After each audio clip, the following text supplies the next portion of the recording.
Hello बच्चों, question कहता है एक्सप्लेन ईटीएस।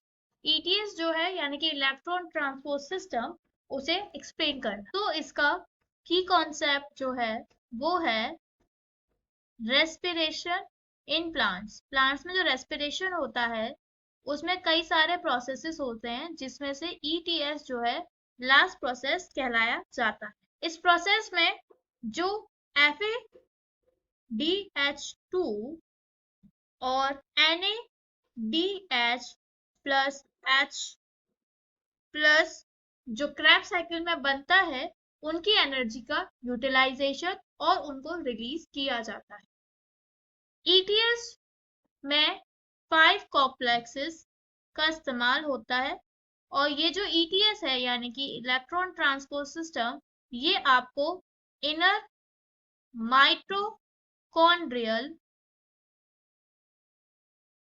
मेम्ब्रेन में ही मिलेगा ये पूरा सिस्टम। ईटीएस को अगर शो किया जाए तो वो कुछ इस तरीके का शो होगा। इस ईटीएस में कई सारे कॉम्प्लेक्सेस हैं, तो एक एक करके सारे कॉम्प्लेक्सेस को हम लोग देखेंगे और जानेंगे कि उनसे क्या क्या चीज संभव है। तो जो कॉम्प्लेक्स 1 है वो है NADH डिहाइड्रोजिनेज। इस कॉम्प्लेक्स में बेसिकली ये जो NADH प्लस H प्लस होता है, ये हमें क्रैब साइकिल से मिलता है।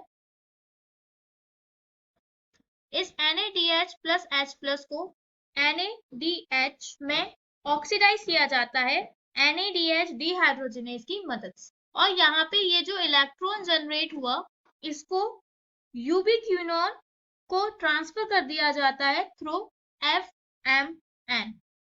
यहाँ पे जो FMN है उसकी हेल्प से ये जो इलेक्ट्रॉन यहाँ जनरेट हुआ उसको यूबिक्विनोन पे ट्रांसफर कर दिया जाता है।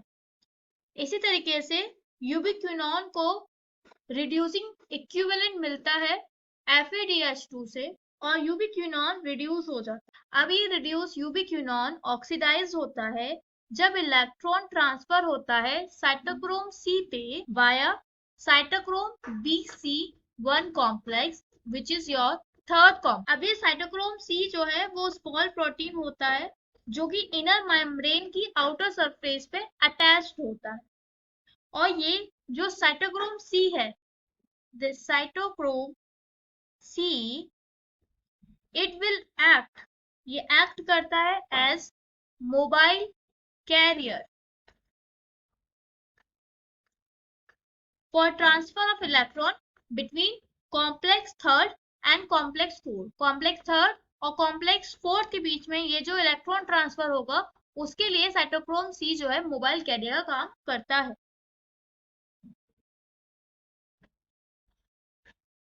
कॉम्प्लेक्स फोर्थ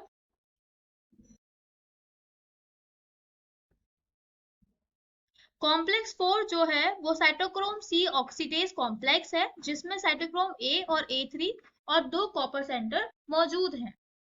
जब इलेक्ट्रॉन एक कैरियर से दूसरे कैरियर पे ट्रांसफर होता है by using complex 1, complex 2, complex 3 and complex 4, तो ये इलेक्ट्रॉन ATP सिंथेसिस के साथ कपल करते हैं जो कि आपका है कॉम्प्लेक्स 5।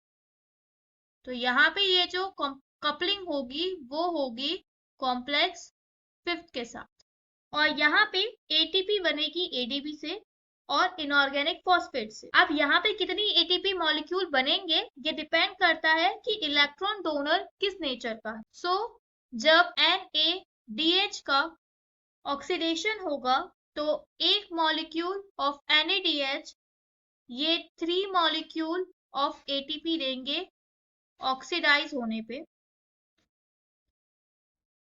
वहीं अगर एक मॉलिक्यूल ऑफ FADH2 की बात करें तो ये 2 मॉलिक्यूल ऑफ ATP दें। तो ये आपका ETS यानी कि electron transport system well explained है। आई होप आपको समझ में आया होगा। Best of luck.